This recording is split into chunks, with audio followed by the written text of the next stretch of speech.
నిన్న ఒకరు మాట అన్నారు, తిరిగి తిడతావా నీ ఇష్టం, లేకపోతే ఆత్మఫలం ఫలిస్తావా నీ ఇష్టం. ఆత్మఫలం ఏంటి?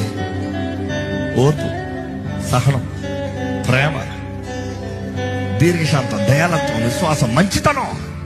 ఇది ఆత్మఫలం. చాయిస్ నీది. దేవుడు వచ్చి బిడ్డ ఇదే చెయ్యి, ఇదే చెయ్యి.